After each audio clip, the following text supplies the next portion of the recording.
you chose that you are not supposed to unchoose. Remember, pick a thing and stick to it. Make your Instacart delivery and don't cancel the order. Do you guys still have your order from the universe? Okay, so yesterday we went through 3 questions related to desire. I want you to quickly go through these questions again and see if anything changed in your head.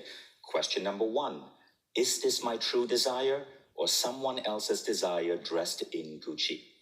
And remember, this one order from the universe is not, get me a hot date for Saturday. It's something massively significant. I want a soulmate. I want that dream house. I want to move to that city I've always wanted to live in. I want that new job. I want to start that company. I want that round of investment. It has to be something big and bold. It's okay if you don't feel you're ready for it. We're going to get you there. But first, answer this. Is it your true desire? How many of you here can say yes to it? Okay, great. But still, only 30% of the room. Now that's okay. We're going to keep refining. Number 2, does this desire turn you on emotionally? Remember that quote, a good goal should scare you a little and excite you a lot. 90% excitement, 10% scare because you are playing at the edges of your comfort zone. Is this true for this? Does it turn you on emotionally?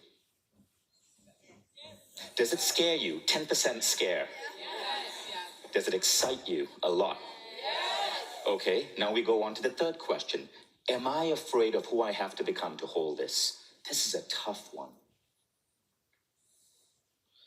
Are you afraid of who you need to become? The boss, the CEO, the person with responsibilities and a Google Calendar. It's okay if you're a little bit afraid. Now, this one, you start overcoming when you step into expectancy. That's what we're going to talk about today. But now let's go on to the 3 questions related to belief. Belief is, what do you believe you can do? David spoke about how some people believe that the toughest thing they're going to do that day is make a good cup of espresso. Elon Musk wants to colonize a planet. Your belief defines what your energy system is capable of holding. The 3 questions for belief is, do I believe this is possible for someone like me in this time frame? So when you're setting one of these big goals, by the way, a great time frame to pick is 3 years. Why? Because psychologists say that we always overestimate what we can do in 1 year, but we underestimate what we can do in 3 years. In 3 years, anyone could make $1 million. In 3 years, with the right beliefs. In 3 years, you could have that dream home. In 3 years, you could make your business take off. So you're thinking 3 years out. It takes off the pressure. Remember, we're talking about a massive goal here, but it's also within the realm of possibility. Number 2, do I believe I deserve it without having to earn it? This is so important because if you don't define these parameters, you risk burnout. You risk getting ill. You risk ruining your relationships and your mental health. And this happens to so many people. Remember Adriana's story yesterday? How she ended up in hospital, almost died. You got to get your borders secure. And what I mean by this is your boundaries for calmness, for rest, for relaxation, for nurturing, for relationships. 3rd question, do I believe this has to be hard or do I need to hustle? Anyone here ever heard of the book, The Surrender Experiment? So this book literally is about a guy who starts a meditation center in Georgia. While doing that, he ends up building $1 billion software company. And he speaks about how often it's not about hustle, it's about peace of mind that allows you to manifest big goals. Okay, so remember these 6 questions. Now we're going to move to the 3rd ingredient, which is expectancy. Expectancy in manifesting literature is sometimes referred to as surrender or the law of resonance, depending on the teachers. In our Manifesting Mastery program, we go deep into the 5 biggest blocks for expectancy, which is visualizing from lack, time lag, quantum leap syndrome. Quantum leap syndrome basically means you step into a new reality, but then you can't hold it because there is an inability in your beingness to be into that new reality. Whether it's CEO or it's multimillionaire, it's the reason why. In study after study, people who win the lottery after 1 year end up at the same level of happiness and after a few years end up losing all their winnings. That's quantum leap syndrome. Aligned action. Aligned action is after you set a massively big goal, how do you take aligned action rather than falling into hustle mode? And the fifth one is letting go of attachment. This is hard because we get so attached to our dreams. We get so attached to the idea that if we don't hit this dream, we are something less. So surrender and letting go also has to do with developing an incredible amount of trust and faith. Now, let's talk about expectancy. First, I want to start with a personal story. This is where I started Mind Valley. This is, if you know New York, it's 8th Avenue and 48th Street. That is the Playwrights Tavern. And I started Mind Valley in that window. You see the little window with the weird air conditioning outside, top floor? That's where Mind Valley started. It was a very, very, very humble beginning. But there was one thing I always had. I always knew it was going to be something big. I started out teaching those like tiny silver classes. I always knew it was going to be something big, but I didn't know how. So I also want to make a confession, which is kind of embarrassing, but I want to be really authentic here. This is Times Square in 2003. This is not Disney Times Square. This is hookers and crack Times Square. 2 years before I moved into that apartment, it was a Thai massage parlor. And if you lived in New York, you know what Thai massage parlor means. So yes, the School for Humanities started in a former brothel. Now, I want to show you a picture from back then. I'm really not comfortable with this picture, but I want to just take a leap of faith and just show you this really embarrassing picture of me working on my laptop from that era. That's me. You could see I could barely afford pants. Now, I want to point out something about this picture. I want to show you like how low I started because I want you guys to know that no matter where you are, you can build something really big. That chair I did not buy. I salvaged it from the street. That table, I salvaged it from the street. In New York back then, every year when IKEA comes up with the new catalog, the neighbors toss out the old furniture and then broke people like me go and just salvage it. It is incredible level of recycling. So everything there is literally salvaged from the street. In fact, that table I'm working on, literally from IKEA, is called the lack table. IKEA literally named this table for the absolute lack of abundance and self-worth you need to choose a $9.99 table as the table in which you're building your business. So that's how I started. But as we were building up Mind Valley, later on I moved to Malaysia, started working from a house, started working from my apartment, started working from a coffee bean. I always had this vision. I wanted to have the most beautiful office in the world because I wanted to employ people from hundreds of countries. I wanted to just experience that life. I glimpsed that once. When I was young, I was invited to a party in Silicon Valley by Yahoo. And I was blown away by Yahoo's office. I was blown away by all the amazing people working there. And I said, aha, I want that. From the very early days of Mind Valley, we would take our team, because Malaysia has beautiful beaches, we would take our team on retreats to the beach and we would play a game. We would divide people into teams and we would build a sandcastle modeling the perfect office. We did that for 5 years. Every year, the team would come and people would build a sandcastle modeling the perfect office with the most interesting rooms, with meditation lounges. 5 years later, we built our office. And that office in 2010 made Inc. magazine, top 10 most beautiful office in the world. We didn't stop. We built another office in 2019. Again, we made Inc. magazine, top 10 most beautiful office in the world. We call this the Temple of Light. I believe in creating beautiful spaces for employees to work. But I want you to observe the IKEA lack days and the office. And I want you to know that is possible for everyone. It takes desire, belief, expectancy. But even someone like me, we hit our limits. Like we will hit our limit. And I hit my limit a couple of years ago.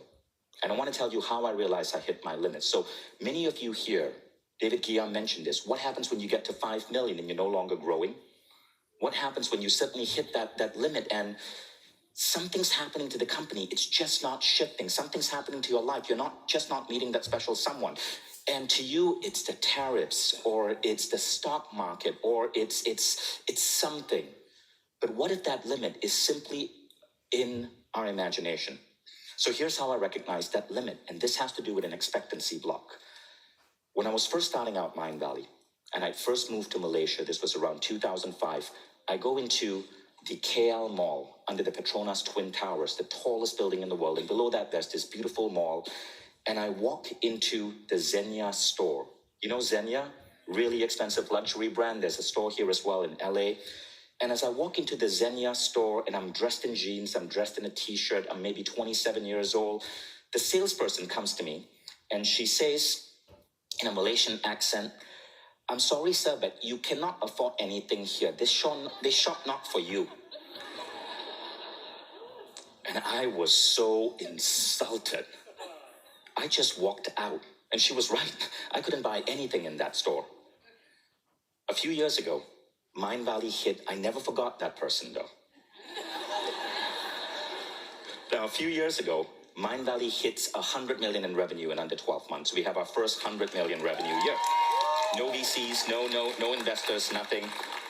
And I decide on that day, I'm in Dubai at that time, I decide on that day I'm going to go to Dubai Mall. And I'm going to go to Xenia. And I'm going to buy whatever I want from Xenia. Just to prove to Vishen from 2 decades ago, just to prove to that salesperson, whose name and face I don't even remember, that I made it after more than a decade. So I walk into Xenia and I see the most amazing white sweater. It is unbelievable. There are lights around it. It's got this pattern. This is the ChatGPT representation of what that sweater looked like in my mind 2 years ago. So I walk into the Xenia store and I try on the sweater and oh my God, I look so good in white. So amazing. So I walk out and I ask the salespeople, you know how expensive stores, they don't put a price on the label. They're pretentious that way. Anyway, I asked the salesperson, how much is this sweater? And the salesperson goes, with tax, it would be 1,200. And I go, what? 1,200 Dubai money or US money? He goes, US money, sir. And I go, it didn't really fit me well. It's okay, you take it back. In my mind, I'm thinking, what the hell is this made of? Unicorn fur? Like, I can get something similar in H&M or Zara for like $120. How are they overcharging stupid Xenia Italian fashion designers? That was an expectancy block. In my mind, there was still that childhood voice. Money is scarce. Don't waste money. Be frugal. Save it for the bad time. That was limiting my abundance. And I didn't realize it until I signed up to go and work with Marie Diamond. Anyone here know Marie Diamond? Okay, anyone can relate to the Xenia story? You know you can afford something, but you don't buy it. You think you're being frugal. No. You probably just cost yourself a ton of future abundance by telling your belief system that money is hard or money is scarce. Now, I'm not saying just go spend on everything. There's a formula for it. We're going to come to that. But first, I got to tell you the story about Marie Diamond. So this picture was taken several years ago. I work with Marie maybe once every 2 or 3 years. Marie does what is called karmic healing. She's one of the teachers on Mind Valley Mastery. Amazing woman. When Marie looks at you, she cannot just see your energy body. She can see all your past lives going back and back and back. And she can see the patterns that you inherited from that past life. So I decide to work with Marie. And I'm asking Marie, I'm going through this phase right now where, I'm comfortable. I have all the money I need. I'm making millions a year. The company isn't growing though, and I wonder what's underlying it. And she goes, Vishen, what's underlying it is you're too comfortable. You don't have any desires for more money. Now at that point, she was correct. I owned 4 gorgeous apartments. My apartment in Kuala Lumpur, Malaysia had won interior design awards. I had massive office spaces that were in Inc. magazine. I was living in Estonia. I had bought an apartment. That was my dream apartment in Estonia. It was so beautiful that I bought it in the middle of COVID. It was in the newspapers. Foreign entrepreneur comes and buys the most expensive apartment in the city. I was comfortable. And Marie said, that's the problem.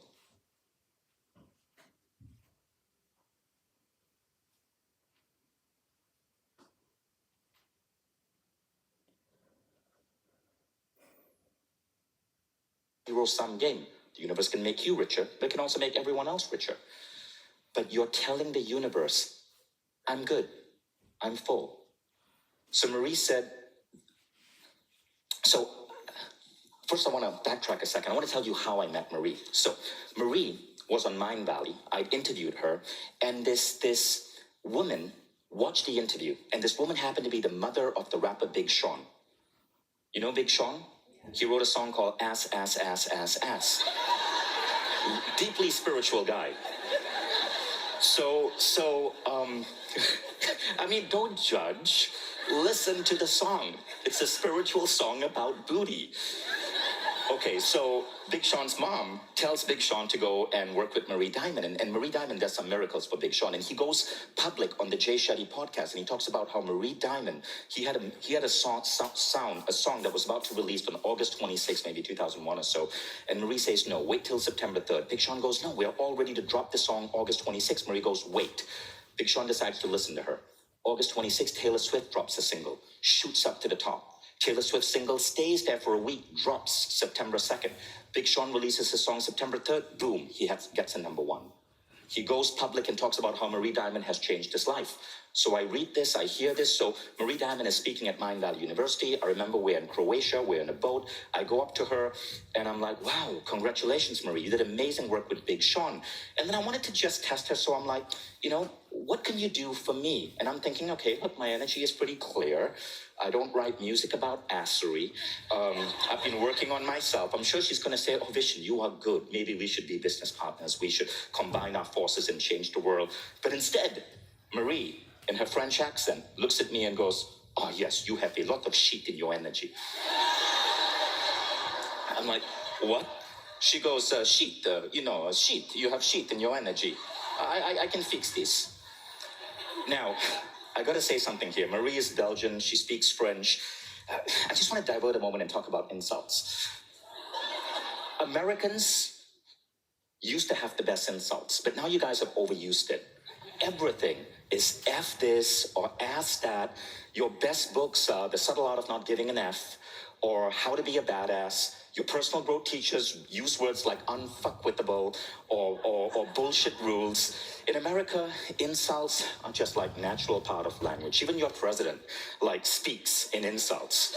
It's just normal. So American insults don't really sting you. Then there's British insults. I'm about to move to London. British insults are so charming. You're a polywanker gobbledygook. It's like a Harry Potter spell, polywanker gobbledygook, right? I love British insults. Like, I want them on a t-shirt. I want to be a polywanker gobbledygook, whatever that means. But then there's French people. French insults are like this. I'm gonna speak to Zayn Asher here and just pretend I'm insulting you in French. C'est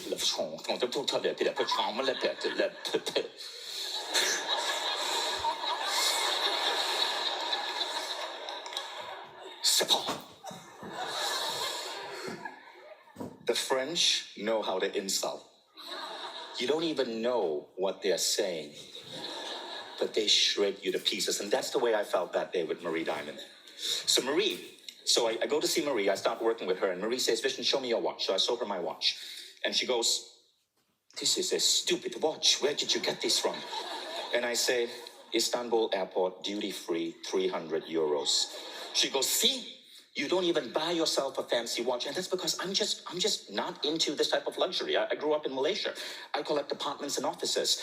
And my apartment, my watch was $300, literally from duty-free in Istanbul Airport. So Marie calls her husband, who's a watch expert. And so this is in the south of France. And he makes me go to the Cartier store in Monaco and buy this watch. Now, of course, this is the cheapest watch from the Cartier store. But it's still $6,000. But that was a stretch for me. That was 20 times more expensive. Then she says, show me your wallet. And I show her my wallet, and she's like, what is this piece of shit? How dare you treat the money like this? Because my wallet was all frazzled. I loved it. I had an attachment to that wallet. I had wallet attachment issues. I'd had it for years, but there were threads coming out. She makes me go to the Gucci store and buy a proper Gucci wallet. So now I'm putting my money in the right place. I'm buying the expensive watch. And Marie explains this. You want to expand your wealth, you have to let money flow.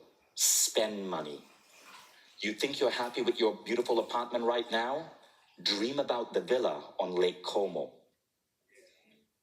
She says, if you don't have those bigger dreams, if you aren't allowing money to circulate, you will never be rich. So following that, I go and I buy a beautiful, gorgeous apartment for my mom and dad in Tallinn, Estonia, as a Christmas gift. That was just a few months later. Following that, I go to Dubai, and I buy an apartment with the most amazing view of the Burj Khalifa. Then I buy a plane. That was a dumb idea. Don't buy a plane. I sold it off immediately. But then after that, and as I did that, more and more money flew to me. Within 24 months, the apartment I bought in Dubai, the value went up 40%, made a huge positive investment. The company exploded. We had our most profitable year yet. I continued. I went and I bought another apartment in Dubai, 3 times the size, absolute luxury. Now I'm thinking, like, where do I want to find that villa in Lake Como? Because money has to flow. For money to be able to flow, that is how you activate expectancy, because you're expecting the best. You see, I had shut off the flow of money by neutralizing desire. I believed I could do it, but I neutralized desire. And then because of this immigrant values save that I had developed as a child, I was afraid to even buy a sweater that I really liked. Money has to flow. This activates expectancy. Now, let's go on to the 3 questions. The first question is, for your big goal, have you let go of the need to control the how? Can you stop micromanaging the dream? Imagine, anyone here has kids? Imagine driving and you have the kids in the back of the car and you're headed somewhere, maybe Disneyland, and the kids are going, are we there yet? Are we there yet? Are we there yet? That's you when you bug the universe. Just place the order and fucking chill. Esther Hicks said, don't worry about the how will come to you. Worry about the what and why. When I shared with you the example of my life book and how I created Mind Valley's event division, I didn't know how to do it. I focused on the what did I want and why did I want it? Why speaks to your heart, brings out that desire. Now, number 2, are you actually ready to hold it now? This is readiness. If it showed up this week, would you feel safe and supported receiving it? If you got that job offer today, would you feel safe in it? I noticed something really interesting about some of my team members. Sometimes someone would get a promotion and they're doing incredibly well. They get a promotion and all of a sudden, within a month, they break down.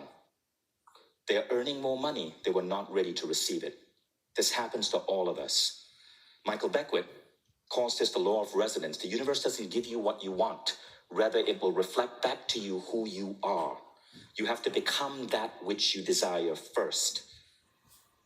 I repeat, the universe doesn't give you what you want. Rather, it will reflect back to you who you are. If you're not a CEO, but you want to be a CEO, start learning how to talk like a CEO, how to dress like a CEO, read books about CEOship. If you're not a millionaire and you want to get there, start reading and learning about money. Start understanding the mindset of millionaires. Read autobiographies of great entrepreneurs. You have to be ready to receive it before you get it. Is that true for you? This is also true for the people you want to attract into your life. You want to conceive a child. Are you ready to be a mom or a dad? Are you ready for those sleepless nights? Are you ready to be able to balance family and work? Now, this brings us to the 3rd question. Can you see evidence or feel like it's already real? Have you had a moment, no matter how brief, where this felt undeniably done? When Michelangelo was creating the David, people asked him, how did you create a sculpture that is so beautiful? And I've been to Florence, I've seen Michelangelo's David. It is the most incredible art piece. Like, you wonder, how could a man have created something like this? Michelangelo said this: when I looked at that block of marble, I already saw an angel waiting to emerge. All I did was remove the unnecessary bits. Do you feel like it's real? For example, you're looking to attract the right love partner. Do you already see evidence where, you walk into a cafe, someone checks out your ass, you're feeling attractive. You're looking to attract money. Do you already see evidence where you are making the right business decisions? You are falling in love with books, with training on entrepreneurship. What evidence can you see? You got to be a little bit delusional for this. But the more you choose to see the evidence, the more it'll come to you. This is what gratitude is about. Gratitude is about seeing that evidence of the universe dripping in grace. So before we end, I want you to get this. Manifesting is like Wi-Fi, right? Just because you can't see it doesn't mean it's not working. Also, shouting at it or turning it off and on, off and on, off and on is not going to help. You have to trust. And to trust, you have to embody it. You have to embody what you're seeking to attract, like Beyonce in a wind tunnel. Embody it. Start dressing for that person you want to be. Manifesting isn't about getting more things. I want you to remember this. It's not. Manifesting is about becoming the person you are destined to be.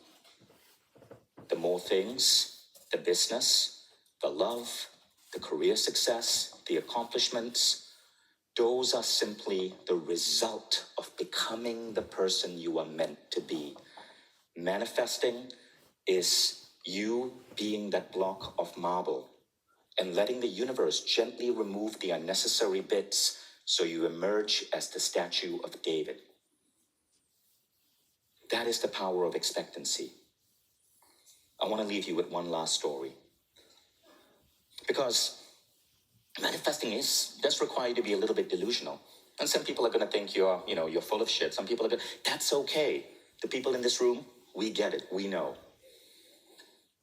So, there's a story about a boy who was so positive, like just everything about life, about the world, he was so in awe about. And his parents, regular people, thinking, this is setting him up for failure. His parents didn't know better. So one Christmas, they decide that they are going to show him that life doesn't always work out. So they get him a box and they fill it with manure. And so he goes to the Christmas tree, December 25th. He opens the box, the present. He sees this beautiful present, gold wrapper. He opens it, and inside he sees manure. And he gets so excited.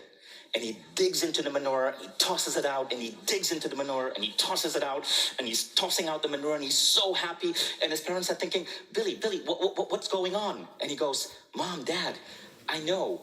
Where there's manure, there must be a pony. Be like Billy. So even when something goes wrong, ask yourself, what is the universe trying to teach me or move me? See grace and abundance and bliss and signs that you're on the right path with everything.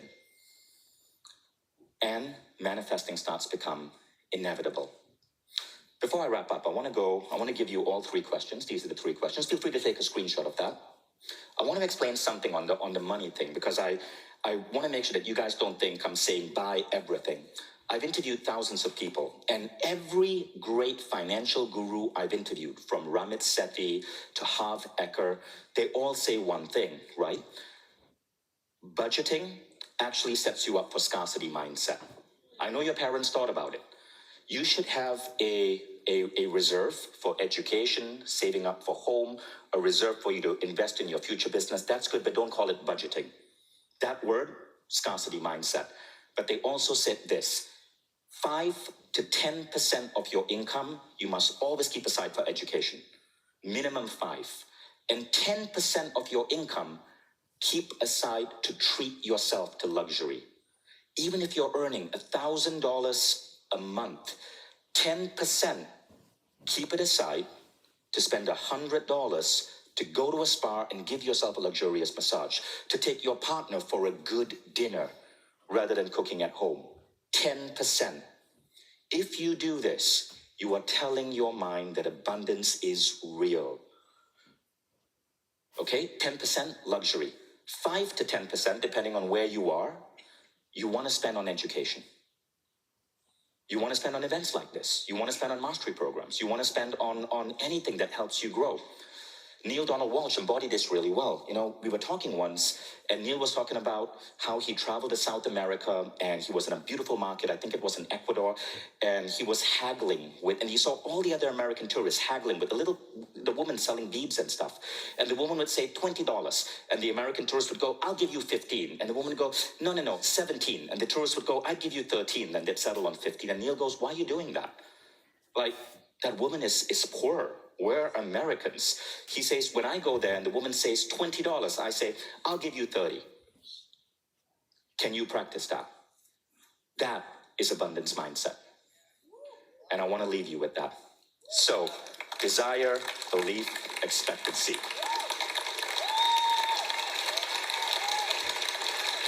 Thank you, guys.